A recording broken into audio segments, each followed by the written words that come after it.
நம்ம இன்னைக்கு வந்திருக்கக்கூடிய இடம் பார்த்தீங்கன்னா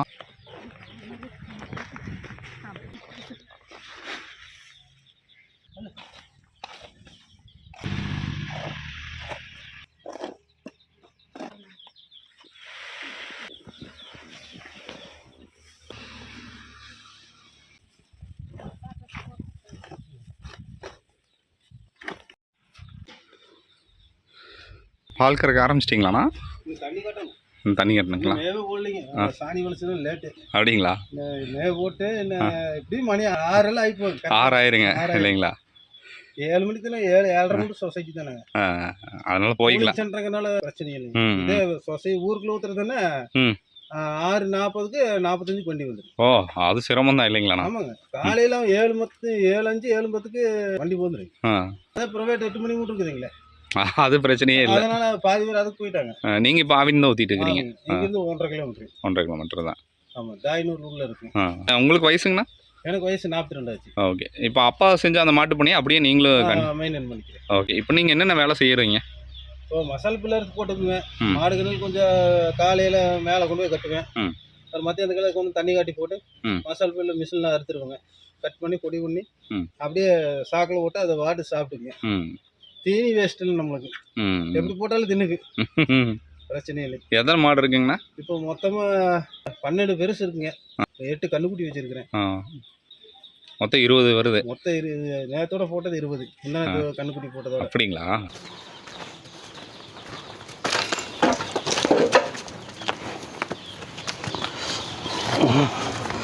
இப்போ நீங்கள் எப்படி செட்டெல்லாம் எப்படி நான் அமைச்சிருக்கீங்க? நம்மளதெல்லாம் சிம்பிளாக தான் இருக்குங்க. இருக்கிறத வச்சு செலவு பண்ணியிருப்பீங்க போல். ஆமாங்க. அப்படியே இந்த செட்டை பற்றி அப்படியே கொஞ்சம் சொல்லுங்கள். 4 செட் இருக்குங்க. 4மே வந்து மேலே அது மட்டை போட்டு அதுக்கு மேலே தார்பை போட்டு அதுக்கு மேலே ஓலை போட்டு வரிஞ்சு கட்டியிருக்கிறேன். மழை காலத்துக்கு தண்ணி ஒழுகாது, வெயிலுக்கு பிரச்சனை இல்லை, சூடு ஹீட் வராது நம்மளுக்கு. எப்பவும் வேறு குழுக்குள்ளன்னு இருக்குது. இதே மாதிரி கட்டாந்தரையில் தான் மாடுகளை விடுறீங்க? ஆமாம் ஆமாம் ஆமாம், இங்கே தான் கட்டிக்கிறேன். இது நீங்கள் சிமெண்ட்டு காரை போட்டு மேட்டு போடுற ஐடியாலாம் இல்லைங்களாண்ணா? போடலாங்க, அது இப்போதைக்கு கொஞ்சம் அதெல்லாம் கை வச்சோன்னா இப்போ 6-7 லட்ச ரூபாய் போகுங்க. இப்போதைக்கு அது வேண்டாங்க, அது எப்படி இருக்குட்டு. அது இன்னும் கொஞ்சம் நம்மளது இந்த கிணறெல்லாம் கொஞ்சம் ரெடி பண்ணணுங்க. அதெல்லாம் ரெடி பண்ணிவிட்டு நீங்கள் சொல்கிற மாதிரி செட்டு போட்டுக்கலாம். கீழே சிமெண்ட்டு போடுறது பெருசு இல்லைங்க, அது கொஞ்சம் சேஃப்டியாக இருக்கணும். மாடு கீழே விழுந்துச்சுன்னா கால் நொண்டி எல்லாம் போயிடும். ஒன்றுக்கு சாணி இருக்கலைங்க, வழுக்குச்சுன்னு வைங்க போயிரு. அதனால் மேட்டு போடலாங்க. மேட்டு வந்து இப்போ சமீபத்தில் கேட்டேன், இதே இப்படி மண்ணு கொட்டி விட்டு இதிலே போடலான்னு. ஒரு மேட்டு 3000 ரூபா சொல்கிறாங்க. எம்டிஎம் இதில் கேட்டதுக்கு 3000 ரூபா சொன்னாங்க. சரி அது லாக்கோட இருக்குங்களாம்மா, சரி பார்த்துக்கலாம். இப்போ மேட்டு போடுறது கொஞ்சம் சௌகரியமாக இருக்குங்களா மாடுகளுக்கு? கொஞ்சம் படுத்து எழுந்திருக்கு கொஞ்சம் சௌகரியமாக இருக்குது. அதாவதுங்க நொண்டி இந்த முன்னாடி கால் ஊனி எழுந்திரிக்கும் போது கால் இந்த மாதிரி முட்டி கூட்ட புண்ணாகாது. கால் ஊனி எழுந்திரிக்குங்க மாடு, ஊனும்போது முட்டி எது ஆகாது. இது மண்ணில் அது பிரச்சனை இல்லைங்க. ஆனால் மாடு வந்து என்னை பொறுத்தளவுக்கு எல்லாம் அப்படி இப்படிங்கிறாங்க. நான் இப்படியே தான் கட்டுறேன், இப்படியே தான் பால் கறக்கிறேன், ஒன்றும் எனக்கு பிரச்சனையே இல்லை. நைட்டுக்கெல்லாம் தான் வெளியே தான் போட்டிருக்குவேன். ஏன்னா வேசக்காலுக்கு மட்டும் தான் வெயிலில் போடுவேங்க. பனி காலத்துக்கு எல்லாம் உள்ளே போட்டுக்குவேன். பனி காலத்துக்கு ஏன்னா இந்த இதில் வந்து பனி இறங்காது, மேலேருந்து கீழே ஒரு சொட்டு பனி கூட இறங்காது. என்ன மேலே என்ன போட்டிருக்கீங்க? தார்பாய்ங்க? தார்பாய்ங்க, இதுதான் லைன்லாண்டு தார்பாய். இதில் நைலாண்டு தார்பாய் போட்டுருக்கீங்க. ஓகே. அதுக்கப்புறம் நம்ம ஓலை வந்து பார்த்தீங்கன்னா நம்மளோட தென்னை மரத்துலேருந்து அந்த ஓலையே தான் நீங்கள் மேய்ஞ்சது? நீங்களே மேய்ஞ்சிட்டிங்களா? நாங்களே தான். வீட்டில் நீங்களும் அப்பா? நானும் அப்பா கூட ஒரு ஹெல்ப்பருக்கு ஒருத்தர் வச்சுங்க. நானும் மேலே ஏறி எல்லாம் நம்ம எனக்கு தெரிஞ்ச மாதிரி தான் போட்டிருக்கிறேன். மற்றவங்கள அப்படி இப்படிங்கிறது எனக்கு தெரிஞ்ச மாதிரி ஓட்டு நம்ம மழை எத்தனை மழை பெஞ்சாலும் ஒரு சொட்டு தண்ணி வராது. அவ்வளோ சூப்பராக செஞ்சுட்டீங்க. ஆமாங்க. 1 2 3 நெல்லம்புல் வைக்கிறதுக்கு 4. நெல்லம்புல் எங்கேங்க? பின்னாடி வச்சுருக்கேன். அங்கே வச்சுருக்கீங்க. ஆமாம், நம்மளுக்கு மழை பற்றி கவலை இல்லை. எத்தனை மழை பெஞ்சாலும் மாடு எதுன்னு நினையாது. வேசக்காலம் மட்டும் நைட்டு வெளியே கட்டுவேன். ஏன்னா நைட்டு வந்து எப்படி இருந்தாலும் கொசு வந்துடும், அதனால் வெளியே காத்தோட்டமாக போட்டுருவேன். இப்போ மாடு வந்து பார்த்தீங்கன்னா இப்போ உங்களுக்கு எல்லாமே பார்த்தீங்கன்னா கன்று குட்டிகள் வந்து உங்களோட சொந்த கன்று தான்? ஆமாங்க ஆமாங்க ஆமாங்க. உங்களோட மாடுகளுடைய? ஆமாங்க ஆமாங்க ஆமாங்க ஆமாங்க ஆமாங்க. இது எப்படிங்க, இதை பற்றி கொஞ்சம் சொல்லுங்கள், எவ்வளோ நாள் ஆகும் என்ன இதுன்ட்டு? ஆனால் நான் வந்து கவர்மெண்ட் ஹாஸ்பிட்டல் தான் போடுறேங்க ஊசி. போடும்போது கேட்பாங்க என்ன வெரைட்டின்னு கேட்பாங்க. அது சொன்னோம்னா சார் கெச்சப் வேணும், ஜெர்சி வேணும் அப்படின்னா அதுக்கு தகுந்த மாதிரி போடுவாங்க, அதுக்கு தகுந்த மாதிரி ஊசி போட்டு விடுவாங்க. நான் வந்து மெயினாக விரும்புகிறது வந்துங்க இப்போ கிர்ரு தான் ஆசைப்பட்டுருக்குறேன். அதில் ஒன்று இருக்குங்க. இப்போ அது இன்னொரு 3 மாதத்தில் அது பழம் வந்துடுங்க. இந்த ரெண்டுமே கிர்ரு தாங்க. 2 கன்றுக்குட்டி. இந்த 2 கன்று. ஆமாங்க. ஓ, இது ரெண்டுமே கிர்ரு. கிர்ரு. ஏன் கிர்ரு மேலே இவ்வளோ ஒரு ஆசை உங்களுக்கு? அது எனக்கு இங்கே ஒரு பக்கத்தில் ஒருத்தர் ரன்னா வச்சுருக்காருங்க. இங்கேருந்து ஒரு 3 கிலோமீட்டரில் வருங்க. அவர் கன்றுக்குட்டி கேட்டு தர மாட்டேன்ட்டார்.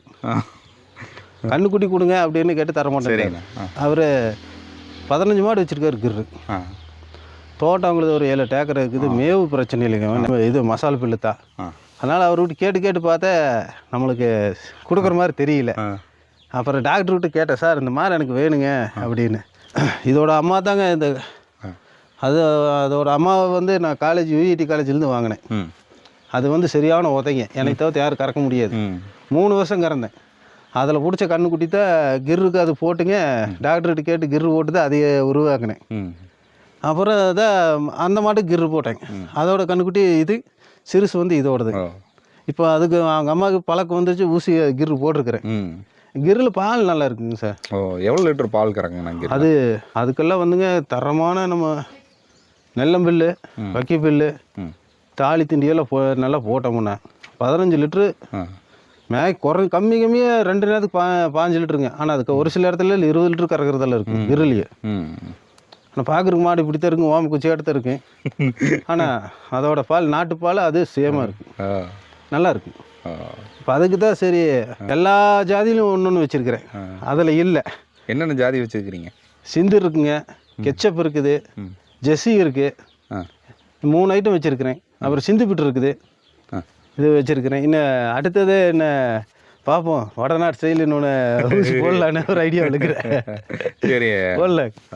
பிளிச்சி கவுண்டனூர், அதாவது கோயம்புத்தூர் மாவட்டத்தில் வந்து காரமடைக்கு இந்த ஒரு ஊருக்கும் பார்த்தீங்கன்னா ஒரு 15 கிலோமீட்டர் டிஸ்டன்ஸ் இருக்குங்க. பிளிச்சி கவுண்டனூர் அப்படிங்கிற ஒரு கிராமத்தை நோக்கி தான் வந்திருக்கோங்க. இங்கே ஒரு அண்ணா பார்த்தீங்கன்னா பஸ் டிரைவராக இருந்துட்டு அந்த ஒரு பணியை விட்டுட்டு மாட்டுப்பண்ணை தொழிலை வந்து ஆரம்பிச்சிருக்காரு. இது எப்படி ஆரம்பித்தார், ஸோ இந்த தொழிலில் இருக்கக்கூடிய நெளிவு சுழிவுகள் என்ன, இவர் வந்து எல்லா மாடுகளும், அதாவது கலப்பின மாடுகள் நிறைய வச்சுருக்காருங்க. அதாவது இந்த ரக மாடுகள் தான் இல்லாமல் ஹெச்எப்பு, ஜெர்சி, சிந்து பீட்டு, சிந்து, ஸோ கிட்டத்தட்ட ஏராளமான கலப்பின மாடுகள் வந்து இங்கே ஒன்று சேர்ந்து இவர் ஒரு பண்ணை வந்து ரன் பண்ணிட்டு இருக்காரு. அது எப்படி ஆரம்பிச்சாரு என்னங்கிறத அண்ணங்கிட்ட கேட்டு தெரிஞ்சுக்கலாம். அண்ணா வணக்கம். வணக்கம். நல்லா இருக்கீங்களா? நல்லா இருக்கு. உங்கள் பேர், உங்களை பற்றி ஒரு அறிமுகம். என் பேர் சந்திரசேகரன், விழிச்சிக்கோன்னுருங்க. நம்மளது வந்து விவசாயம் தாங்க. பஸ்ஸு கொரோனா டைமில் இருந்து நான் நின்ட்டேன்னா அப்போ 3-4 வருஷம் பஸ்ஸு எதுவும் இல்லை, எங்கேயும் வேலை வெட்டிக்கு போக முடியாது. பார்த்தேன், சரி நம்ம சொந்தமாக 2 ஏக்கர் தோட்டம் வச்சுருக்கோம், இப்போ நம்ம பண்ணலாமே, ஏன் இன்னும் அடுத்தவங்ககிட்ட போகணும் அப்படின்ட்டு தான் ஐடியா பண்ணிவிட்டு அப்படியே முதல்ல ஒரு 2-3 மாடுகள் வாங்கினேன். அப்புறம் அதுலேருந்து சரி கண்ணுக்குட்டி காலை கண்ணுக்குட்டி இல்லை, அதையும் அவ்வளோ சீக்கிரம் கொடுக்க மாட்டேன், ஓரளவுக்கு பெருசானதாக கொடுப்பேன். சரி பொட்டை கண்ணுக்குட்டியில் வச்சு நம்மளே ஃபார்ம் பண்ணலான்னு சொல்லி தான் இப்போ இருக்கிறதுல வந்து இன்னும் 5 மாடுமே வந்து என்னோடய சொந்த கண்ணுக்குட்டி. நானே டாக்டர்கிட்ட சொல்லி அவங்களே, சார் நம்மளுக்கு இந்த மாதிரி வேணுங்க, இப்படி இந்த கிராஸ் வேணுங்கன்னா போட்டு கொடுப்பாங்க கவர்மெண்ட்டில். இல்லை வேறு ப்ரைவேட்டில் வேணாலும் கூப்பிட்டு வர்றாங்க. கிர்ரெல்லாம் போட்டது ப்ரைவேட்டில் தான், அது கவர்மெண்ட் கிடையாது. மெயினாக கவர்மெண்ட் வந்து கெச்சப்பு, சிந்து, இந்த இதுக்கு தான் மெயினாக இருக்குது. கிர்ருங்கிறது வந்து அது வடநாடு. இது ப்ரைவேட்டில் பால் ஊற்றுறவங்களுக்கு தான் அது அதிகமாக இருக்கும். காசு கொடுத்து வாங்கி போட்டுக்கிறேங்க. எத்தனை லிட்டர் பால் கறக்குதுங்கண்ணா நம்ம மாடுகள்? இதில் ஒரு நம்மது இப்போ வந்து ஆவரேஜ் பார்த்திங்கன்னா ஒரு 30 லிட்டரு. ஏன்னா வேச காலம் வெயிலுக்கு கம்மி தான் ஆகுங்க. இல்லைங்களா, என்ன தான் நீங்கள் தீவனம் போட்டால் வெயில் ஹீட்டுக்கு கம்மியாகும். ஏன்னா வெளியே கொண்டு போய் கட்டிடுறோம்ல, அதனால் கொஞ்சம் கம்மியாகும். இது ஒன்றும் பிரச்சனை இல்லை, பெருசு எடுக்க மாட்டேன். சரி, இப்போ நீங்கள் எத்தனை மாடுகள், என்னென்ன இன மாடுகள், என்னென்ன மாடுகள் இருக்குது? நம்ம கிட்ட சிந்து இருக்குது, ஜெர்சி இருக்குது, கெச்சப் இருக்குது. அது போக வந்து இப்போ கிர்ருல கொஞ்சம் எத்தனை மாடுகள்ண்ணா? அதிகபட்சம் எத்தனை மாடுகள் ஒரு இன மாடுகளாக இருக்குது? ஒரு இன மாடு வந்து 3 வந்து ஒரு இனம். ஒன்று வந்து கிராசிங் ஒன்று வச்சுருக்கிறேன். அது வந்து கிராசிங், அது நாட்டு மாட்டோட கிராசிங்கு. சிந்து பிட்டு இருக்குங்க. இது வந்து ஜெர்சி, அது வருங்க, அது பெருசு கெச்சப்புங்க. அதோட கண்ணுக்குட்டிகளை அப்படியே நான் உருவாக்கி டெவலப் பண்ணி. சரிண்ணா, இப்போ நீங்கள் உங்களோட கன்றுகளையும் நீங்கள் வச்சுருக்கீங்க. ஆமாங்க. மினிமம் பார்த்தீங்கன்னா ஒரு 3 ஆண்டுகள் வந்து கன்று வந்து 18 மாதம் கரெக்டாக இருந்துச்சா 18 மாதம் சென்னைக்கு வந்துருங்க. சென்னைக்கு வந்து இல்லைன்னா ஒரு 2 மாதம், 18ங்கிறது ஒரு 2 மாதத்துக்கு மேலே ஒரு 2 மாதம் கூட ஆகலை. ஒவ்வொரு இது டைப் வருங்க. ஓகே, இப்போ இந்த கன்றுகள், உங்களுடைய கன்றுகளே 3 ஆண்டுகள் கழித்து நீங்கள் வந்து சினை பிடித்து உங்களுக்கு அது வந்து கன்றுடும் தருவாயில் வந்துடுது, பால் கறக்க ஆரம்பிக்குது. அது எத்தனை ஆண்டுகளை நீங்கள் வச்சுருப்பீங்க? நான் ஒரு 6-7 வச்சுருப்பேன். 7 அதாவது நீங்கள் பாலும் அதிலிருந்து நீங்கள் எடுத்துக்கலாம். அதை நீங்கள் விற்கும் போது என்ன ரேட்டுக்கு போகும்? அது கம்மியாக தான் போகும். அது அதிகமான விலைக்கு போகணுன்னா எந்த ஈத்தில் கரெக்டாக வாங்குவாங்க? அதிகமான ஒரு 2வது ஈத்து 3வது ஈத்து 4 கூட ஒரு அளவுக்கு போகும். அதுக்கு மேலே கம்மியாக தான் போகும். ஏன்னா பல்லு பார்த்தா தெரிஞ்சுக்கலாம். பல்லு இருக்குல்லங்க, இது பிடிச்சி பார்த்தோம்னா தேய்மானம் ஆகுங்க. பல்லு சீக்கிரம் தேஞ்சிருங்களா? ஆமாங்க. ஆமாம். எதனால பல்லு சீக்கிரம் தேயுது? அதை வந்து நம்ம காட்டுக்குள்ளே கொண்டு போய் கட்டுறோம், கறிக்கு அது இது கவருங்க. பல்லு காஞ்ச பல்லு தாங்க, கடிக்கும் போது கண்டிப்பாக பல்லு அந்த தேய்மானம் ஆகிக்கும், ஆட்டோமேட்டிக்காக வந்து பல்லு தேஞ்சதுன்னா அதனால சாப்பிட முடியாது. அதுதான் சாப்பிட முடியாது. சாப்பிடுங்க, அந்த அளவுக்கு சாப்பிடாது, அளவாக தான் அதனால மிஷினில் இந்த மேவு போகிறனால நம்மளுக்கு தெரியறதில்ல. அதனால நம்ம அதை சாப்பிட்டுக்குது. அதாவது பல்லு வந்து எத்தனை பல்லு இருக்கிறது நம்ம மாடுக்கு வாங்கினா எத்தனை பல்லு இருக்குது? ஒவ்வொரு பிராண்டுக்கு பொறுத்த மாதிரி இருக்கு. இந்த கெச்சப்பெல்லாம் வந்தீங்கன்னா 6 பல்லு கடாரி வருங்க. ஜெர்சிலையும் அந்த மாதிரி வருங்க. சிந்து வீட்டில் வந்து பார்த்தீங்கன்னா 2 பல்லு விழுகணும்பாங்க. அது அந்த மாதிரி அப்போ தான் சினையே நிற்கி.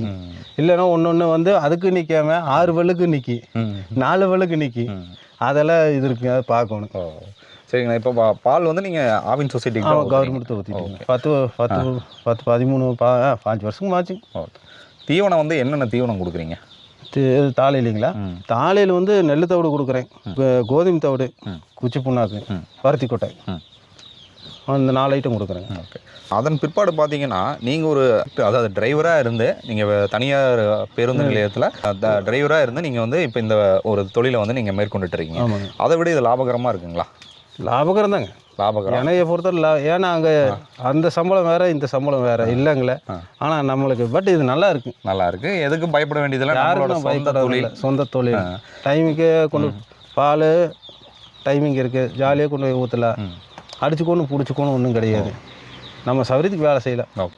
ஏரோலாம் இருக்குது பாருங்கள், ஏரோலாம் நம்மளோட விவசாய நிலங்களுக்கே பயன்படுத்திக்கிறீங்க. முக்கால்வாசி நானே ஓட்டுருவேன், வெளியே கொடுக்குறீங்க? முக்கால்வாசி நானே ஓட்டுக்குவேன். இப்போ பெரியப்பா வந்து இடையில வந்துங்க ஏதோ ஒரு 2 டிராக்டர் 3 டிராக்டர் கேட்பாரு, எடுத்துக்கின்றோம். அவ்வளோதான். அதாவது நம்மளுக்கு இது மூலயமாவும் நமக்கு ஒரு வருமானம் இருக்குது. சரி, இந்த மாட்டினுடைய அந்த கோமையெல்லாம் இருக்குது பாருங்க, அதெல்லாம் நீங்கள் என்ன பண்ணுறீங்க? நான் அது எல்லாம் ஒன்றுமே அப்படியே விட்டுருவேன். அப்படியே விவசாய நிலங்களுக்கு ஏதாவது போகிற மாதிரி ஏதாவது செட் பண்ணியிருக்கீங்களா? அதை இன்னும் செட் பண்ணலைங்க, அதுக்கு ஒரு ஐடியா பண்ணிட்டு இருக்கிறேன். இந்த இடத்துல ஒரு பெரிய ஒரு தொட்டி கட்டி மாட்டுக்கு சிமெண்ட் தரவான்ட்டு போட்டுங்க, லேசாக மேட்டு வாங்கி போட்டு ஊத்துற, அதாவது சாணியும் எது பண்ணாலும் அப்படியே வந்து தொட்டிக்குள்ளே இறங்குற மாதிரி சாணி மட்டும் எடுத்துக்கிறது. யூரியனை வந்து ஒரு 200 லிட்டரு கீழே குழி தோண்டி சூப்பராக தொட்டியாட்டு கட்டி மேலே மூடி வச்சிருவோம். இங்கே வர்ற யூரியன் எல்லாம் அங்கே போட்டு அந்த தொட்டி வந்து 200 லிட்டர் நம்புதா, ஒரு ஹெச்பி மோட்டரை வச்சு சொட்டு நீர் டேப்புக்கிட்ட ஒரு பேரில் இந்த மாதிரி 500 லிட்டர் பேரில் அங்கே வச்சுட்டோம்னா அதில் நப்புனோம்னா அந்த இதில் ஊற்றி வச்சு அது ஓசை கலெக்ஷன் கொடுத்தா அது ஆட்டோமேட்டிக்காக நான் எல்லாத்துக்கும் பண்ணிக்கலாம், எல்லாம் பண்ணிக்கலாம். அண்ணா என்ன படிச்சிருக்கீங்க? நான் நம்மளோட பெருசாக படிக்கலைங்க, 10th தாங்க. 10th படிச்சிருக்கீங்க. ஆனால் SSLC படிச்சிருக்கீங்க. ஆமாங்க. ஒரு டிகிரி படித்தவங்க கூட உங்களோட மூளையில் இந்த மாதிரி பண்ண முடியாது. சூப்பராக சிம்பிளாக இருக்கிறத வச்சு இருக்கிறத வச்சு நான் சிறப்பாக பண்ணியிருக்கீங்க. அந்த நான் ஏன்னா இருந்த இடம் அந்த மாதிரி இருக்கிறது கையில் இருக்கிறத வச்சு தான் மன்னன் மூளையை அடுத்து கடன் வாங்கி பண்ணுறது. அவங்க அப்படி இப்போ அதனால் நம்ம அப்படி இருக்கணும் இப்படி இருக்கணும் அந்த ஆசையில் நம்மளுக்கு கிடையாது. இருக்கிறத வச்சு சிறப்பாக பண்ணிட்டீங்க. எப்பவுமே பஸ் ஓட்டினாலும் சரிங்க, என்ன வேணாலும் சரி, நம்மளை பார்த்தாவே ஒரு தனியாக தான். அப்போ புதுசாக வந்து ஆரம்பிக்கணும்னா மெயின் வந்து தீவனங்க, மசால் பில்லு மெயினாக இருக்கணும். 2வது அதுக்கு ஒரு மிஷின் இந்த மாதிரி செப்பரேட்டாக வாங்கிக்கணும். சிம்பிளாக எனையாட்டவே பண்ணாவே போதும். இந்த வேறு பண்ணி கீழே மட்டமாக அதாவது டேப்பர் அடிச்சு விட்ருலாங்க. வேறு எல்லாம் குழியாகி போச்சு, நாளைக்கு நாளான்னைக்கு மண் வந்துச்சுன்னா போட்டு விட்ருங்க. ஒன்று கூத்துனாலும் வேறு இங்கே சைடில் வந்துக்கு மாட்டு யூரின் சைடில் போய்க்கும், ஒன்றும் பிரச்சனையும் இல்லைங்க, பண்ணலாங்க. ஆனால் கண்டிப்பாக ஆள் வந்து சப்போர்ட் இருக்கும். ஒரு ஆள்னால முடியாது, ஆள் சப்போர்ட் வேணும். ஏன்னா புதுசாக வந்து ஆரம்பிக்கிறதுக்கு 1 2 இருந்தால் தெரியாது. அதுலேருந்து அப்படியே டெவலப் ஆயிடுச்சுன்னு வைங்க, ஆள் கண்டிப்பாக வேணும், தேவை. ஒரு 2 பேராவது கண்டிப்பாக அவ்வளோவே. கடைசிக்கு ஒரு ஆளுக்கு ஹெல்ப்பருக்கு வேணும் இருக்கணும். வேறு நான் மசால் பில்லு அறுத்து கொடுத்தேன்னா அவர் கொண்டு வந்து போடல, நான் பாட்டு அரைக்கிறதுக்குள்ளே ஒரு ஆள் சாணி எடுக்கலாம், இது மேவு போட்டுக்கலாம், சாணி எடுத்துடலாம். ஆள் வேணுங்க கண்டிப்பாக வேணும். இதில் எவ்வளோ வருமானம் கிடைக்குது உங்களுக்கு ஒரு மாதத்துக்கு? என்னங்க இப்போ ஒரு 30-40 ரூபா வருங்க. ஏன்னா நான் ஒவ்வொரு சொல்ல எல்லாமே எடுக்கிறது தீவனமெல்லாம் காரமடை போய் தான் எடுத்துகிட்டு வரேன். நம்ம எக்ஸல் இருக்குது, 100 ரூபாய்க்கு பெட்ரோல் அடிச்சுன்னா போயிட்டு வந்துடுவேன், 2 மூட்டை வச்சுட்டு வந்துடுவேன்.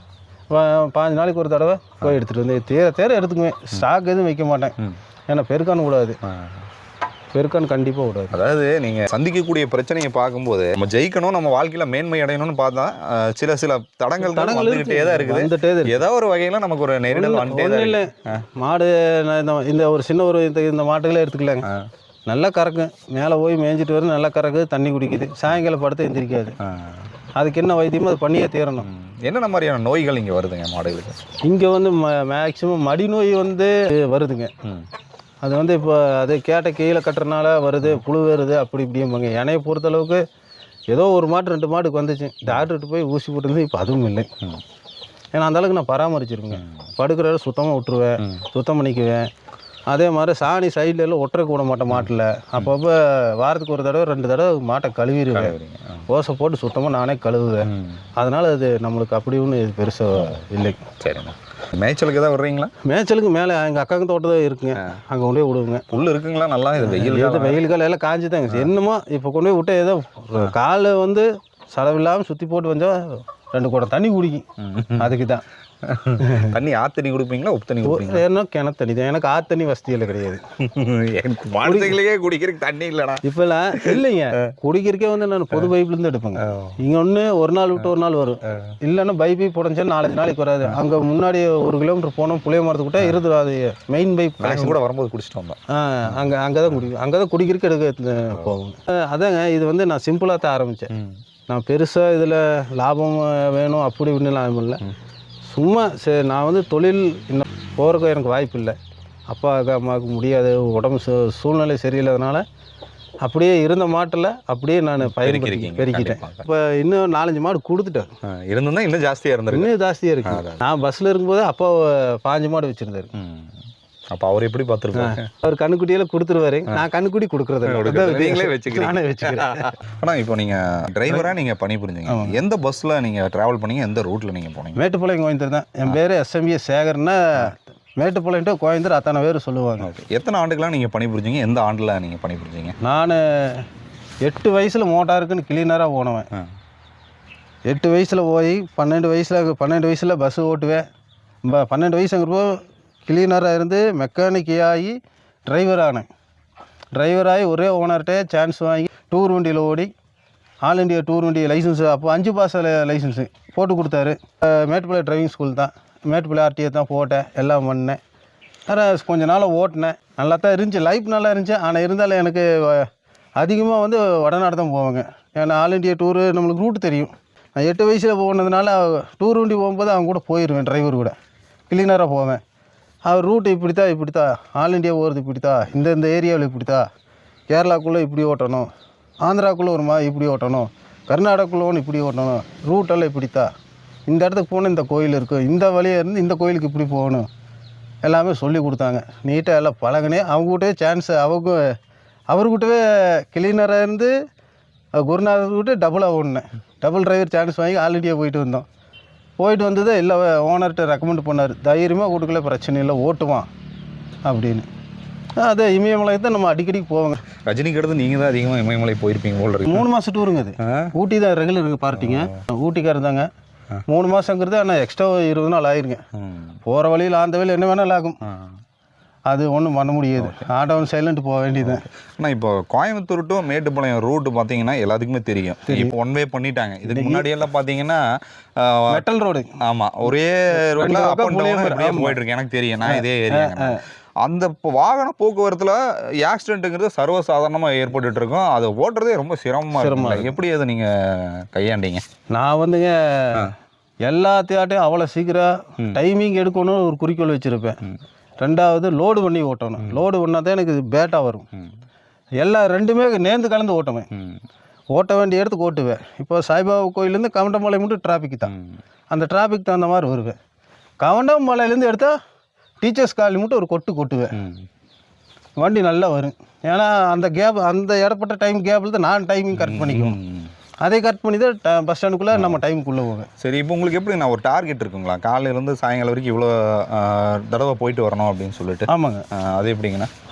அதாவது இன்றைக்கி காலையில் 10:30 மணிக்கு டியூட்டி மாத்திரம், நாளைக்கு காலையில் 10:30 மணிக்கு இறங்குறோம்னா எங்களுக்கு வந்து பார்த்தீங்கன்னா 12 சிங்கிள் வருங்க. மேட்டுப்பாளையங்க இப்படி 6 இப்படி 6 12 சிங்கிள் ஓட்டியே எல்லா சிங்கிள் ஓட்டணும். அப்போல வந்து இவ்வளோ டிராஃபிக் இல்லைங்க, ஜாலியாக ஓட்டலாம்.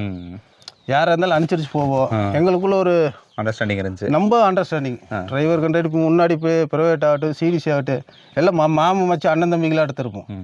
டியூட்டி இறங்கி வச்சோன்னா எல்லாம் ஒரே இதில் தான் இருப்போம். தோளில் கை போடுவோம். எல்லா விசேஷத்துக்கும், எங்கள் வீட்டுக்கு விசேஷத்துக்கு எல்லாம் குடும்பமே வருவாங்க. அவங்க வீட்டு விசேஷத்துக்கு குடும்பமாக போவோம். நல்லா ஒரு கேங்காக இருந்தோம். இந்த கொரோனாவுக்கு முன்னாடி இந்த பஸ் ஓனர் ஒரு சிலர் எல்லாம் கொடுத்தாங்க. பழைய ஓனர் இருக்கும்போது பிரச்சனை இல்லை. இப்போ புது ஓனர்கள் இருக்கும்போது அது நம்மளுக்கு செட் ஆகாது. செட் ஆகலை. ஸோ அங்கேருந்து நீங்கள் பணியை ரிசைன் பண்ணது எந்த ஆண்டு நீங்கள் ரிசைன் பண்ணி? கொரோனாக்கு முன்னாடிங்க. அதாவது 2019 ரிசைன் பண்ணி 19-20. ஸோ அதை ரிசைன் பண்ணிவிட்டு அப்பா வந்து எத்தனை மாடுகள் ஆரம்பித்தாருங்க? அப்பா ஆரம்பிக்கும் போது முதல் ஆரம்பித்தது ஒரே ஒரு மாடு. அதுலேருந்து இது இத்தனை மாடுகளை பெருக்குனது நீங்கள் தானே? இல்லை அப்பாவே பெருக்கிட்டாரு. நான் பஸ் ஓடிட்டு இருக்கும்போதே அப்பா ஒரு மாடு வாங்கி கொஞ்சமாக இப்படி மசாலா பில்லு போட்டோம். இது வித்தியாவில் LMW வித்தியாவில் இங்கே ஒன்று இருக்குங்க. அவங்ககிட்ட போய் கரணை கேட்டோம். கொடுக்குறேங்க, அது எடுத்துகிட்டு போங்க, இதை பணம் ஏதோ கொடுங்க. அதெல்லாம் ஒன்றும் வேண்டாங்க, எடுத்துகிட்டு போங்க அப்படின்னாங்க. அங்கேருந்து கொண்டு வந்து ஓட்டுதே எல்லாத்தையும் ஃபார்ம் பண்ணேன். ஃபார்ம் பண்ணி தான் அப்புறம் மிஷின் இப்போ தான் இந்த கொரோனாவில் தான் எடுத்துங்க. அதுக்கு முன்னாடியெல்லாம் அப்படியே அறுத்து அப்படியே போட்டுருவார் அதை சாப்பிட்டுக்கு. அப்புறம் நான் வந்ததுக்கப்புறம் இந்த மிஷினு இதெல்லாம் கொஞ்சம் ஆல்ட்ரு பண்ணேன். இப்போ எவ்வளோண்ணா சூப்பர் நேப்பியர் அதாவது மசால் புல்லு எவ்வளோ ஏக்கர் பயிரிட்டு இருக்கீங்க? நானும் 1.5 ஏக்கர் பயிரிட்டுருக்கேன். 1.5 ஏக்கர். சரிங்க. இப்போ நம்மளது மாட்டு பண்ணை மட்டுமா பிரதான தொழிலாம்? இதை தாண்டி நீங்கள் விவசாயமும் பண்ணிட்டு இருக்கீங்களா? முதல்ல ரெண்டுமே பண்ணிட்டு இருந்தேன். ஒரு சைடு மசால் பில் இருக்கிறத அப்படியே விட்டுருவேன். வேறு இந்த 2 MT இடத்துல மாற்றி போடுவேன். தக்காளி போடுவேன். தக்காளி ஒரு அணை போடணுன்னா இந்த அணைப்பு வந்து கத்திரிக்காய் போட்டுருவேன். இந்த 2 இது அழியும் போது தக்காளி தூக்கி கீழே போடுவேன், கத்திரிக்காய் தூக்கி மேலே போடுவேன். ரெண்டுமே மாற்றி இது பண்ணிக்குவேன். ஏன்னா எருவு இருக்குது, சவரியத்துக்கு போடுவேன், நல்லா வருங்க. அதுக்கு தகுந்த மாதிரி பண்ணுவேன். மேக்சிமம் வந்து உப்பு ப்ரைவேட்டில் வாங்கி உரம் எது வச்சாலுமுங்க சாணி வந்து ஃபுல்லாக இறைச்சிருக்குங்க. அதே மாதிரி வாய்க்கால் தண்ணி இல்லைன்னொடனே எருவை கொண்டு போய் அப்படியே போட்டு மடக்கி தண்ணியில் போட்டு காலில் போட்டு மிதிச்சு விட்ருவேன். மிதிச்சு விடும்போது சத்து ஜாஸ்தி வைக்குது. எல்லாம் டொயின் போட்டு கட்டிக்குங்க. எல்லாம் கம்பி தாங்க, டொயின் தான். கம்பி தான், டொயின் தான். ஆமாங்களா? ஆமாம். ஓகே. இப்போ நீங்கள் வந்து எவ்வளோ அளவில் பரப்பளவில் நீங்கள் இந்த மாட்டு பண்ணி வச்சுருக்கீங்க? மாட்டு பண்ணை வந்து இது வருங்க ஒரு 1.5 சென்ட் பக்கம் வருங்க. 1.5 சென்ட். இப்போ நீங்கள் ஓப்பன் பிளேஸ்லேயே தென்னை மரத்துக்கு அடியிலேயே நீங்கள் மாடுகளை கட்டிக்கிறீங்க. அது இப்போ வந்து எருவுக்கு வேண்டி கட்டி விட்டுருக்குறேன். வெள்ளாம் பண்ணுவேங்க. அதில் வந்து இன்னும் தண்ணி கட்டி ஜாடு அடிச்சுங்க. ஜாடு அடித்து போட்டு டிராக்டரி விட்டு ரொட்டாவேட்டர் விட்டு மட்டமாக 2 திருப்பிட்டு அதுக்கப்புறம் வந்துங்க ஆளுகளை வச்சு பார் ஊறுவேன். அதுக்கு சொட்டு தண்ணி விட மாட்டேங்க, கட்டு தண்ணி தான் விடுவேன். கட்டு தண்ணி வந்து இது வாய்க்கால் இருக்குது, இது வழியே வந்துடும், கிணத்துலேருந்து இப்படி வந்துருக்கு. இதில் வந்து என்ன பண்ணுவேன்னு தக்காளி விடுவேன். தக்காளி போட்டுருக்கீங்க? தக்காளி விட்டுருவோம். அதுபோக நீங்கள் கோழிகளும் நீங்கள் வளர்த்திட்டு இருக்கீங்க இல்லைங்களா? ஏதோ கோழி இப்போ கொஞ்சம் அப்படியே டெவலப் பண்ணலான்னு சொல்லி பார்த்தேன். அதுக்குள்ளே எனக்கு ஒரு சில பிரச்சனைகளால் அது கொஞ்சம் என்னால் காப்பாற்ற முடியறதில்ல. நாட்டுக்கோழி தான் இல்லைங்களா? நாட்டுக்கோழி தாங்க. இது ஒன்று கழுகு தூக்குது, இல்லை கீரி வந்து மொட்டையும் தின்னு ஓடுது, கோழியும் குஞ்சுகளையும் பிடிச்சி போட்டு போயிடுது. கொஞ்சம் வந்து சேவலையும் பிடிக்குது. போன வாரம் ஒன்று சேவலை பிடிச்சிட்டே போயிடுச்சு. ஒரு 2.5 கிலோ வருங்க, 2-3 கிலோ வரும். கட்டி வச்சுருந்தேன். சரி குறும்பு அது எல்லா கோழி கூட சரியான தொத்துது இது ரவுஸ் பண்ணுதுன்னு கட்டி வச்சுருந்தேன். குறவலையோடு வந்து பிடிச்சிருச்சு. நீங்கள் பார்த்தீங்களா? நான் பார்த்தேன். சாயங்காலம் 7 மணிக்கு. ஒன்றும் பண்ண முடியாது இல்லைங்களா? ஒன்றும் குறவலை கட்டி எடுத்துருச்சு. சரிண்ணா. அதாவது நிறைய தகவல்கள் உங்களோட பிஸி ஷெடியூலில் மாட்டு பணியை பற்றியும் நீங்கள் உங்களுடைய ஒரு டிரைவர் பணியை பற்றியும் நிறைய தகவல்கள் பகிர்ந்துக்கிட்டீங்கண்ணா. ரொம்ப நன்றி. நன்றிண்ணா. அண்ணன் பார்த்தீங்கன்னா தன்னுடைய பிஸி ஷெடியூலில் பல தகவல்கள் நம்ம மாட்டு பணியை எப்படி ஆரம்பித்தேன். ஸோ நான் வந்து மேட்டுப்பாளையம் டு கோயம்புத்தூர் ரோட்டு பார்த்தீங்கன்னா அவ்வளோ ஒரு டிராஃபிக்காக இருக்கும். அந்த ஒரு ரோட்டில் வந்து வண்டி ஓட்டுறதே ரொம்ப சிரமமான ஒரு விஷயம். ஒவ்வொருத்தங்களும் அந்த உசுரை கையில் பிடிச்சிட்டு தான் வண்டி ஓட்டிகிட்டு இருப்பாங்க. கண்டிப்பாக நீங்களும் அந்த அனுபவங்களை எல்லாம் அதில் ஒவ்வொரு நாளைக்கு ஆப்போசிட் டிரைவருக்கு வீட்டில் விசேஷம் நல்லது கெட்டதுன்னா நான் டபுள் இல்லை ட்ரிபிள் 3-4 வாரக்கணக்கு ஓடுவேன். நான் 5 டியூட்டி 6 டியூட்டி இல்லாமல் கூட பண்ணி ஓட்டுவேங்க. கண்டிப்பாக ஓட்டி கொடுப்பேன். அதே மாதிரி நீங்கள் வந்தாலும் 2 நாளைக்கு நீங்கள் ஓட்டினா நம்மளால முடியாதுன்ட்டு வந்துடுவேன். அதே மாதிரி 2 நாள் கழிச்சு போனேன்னா ஈக்குவல் ஆகிக்குவோம். கண்டிப்பாக அதாவது அண்டர்ஸ்டாண்டிங் இருந்தோம். அதாவது நாங்கள் டிரைவர் கண்ட்ராக்டர் இல்லை. வண்டிக்குள்ளே முதல் கால் எடுத்து வைக்கும்போது 2 பேர் புருஷன் பொண்டாட்டி. இறங்குற மட்டும் புருஷன் பொண்டாட்டி தான். இறங்கினதுக்கு அப்புறம் நீ யாரு நான் யாரும். ஆனால் வண்டி பஸ் ஏறதுக்கு முன்னாடியே புருஷன் பொண்டாட்டிக்கு தப்பிச்சு வந்து தான் நீங்கள் பஸ் ஏறுறீங்க. ஆமாங்க. அங்கே வந்து இன்னொரு பொண்டாட்டி கூட நீங்கள் போகும்போது உங்களுக்கு எப்படி இருக்கு? என்ன எப்படி இருக்குன்னு பொண்டாட்டியே வாழ்ந்துதான். அதாவது இன்னைக்கு ஏறி நாளைக்கு இறங்கணும் மட்டும் எனக்கு அவன் தான் தோணும், அவனுக்கு நான் தான் தோணும். அந்த மாதிரி தான் தப்பிச்சு வந்து இன்னொரு பொண்டாட்டி கூட சேர்ந்து நான் கண்டிப்பா டிராவல் பண்ணி தான் போறேன். ஓகேண்ணா. சரி, இந்த காணொலி பார்த்தீங்கன்னா நிச்சயமா உங்களுக்கு பிடிச்சிருக்குன்னு நினைக்கிறேன். சிவாரோன் டிவி இன்ஸ்டா பேஜையும் சிவாரோன் டிவியும் யூடியூப் சேனலையும் தொடர்ந்து பாருங்க, ஆதரவு கொடுங்க. டில் தென் பாய் ஃப்ரம் உங்கள் சிவா. நன்றி, வணக்கம்.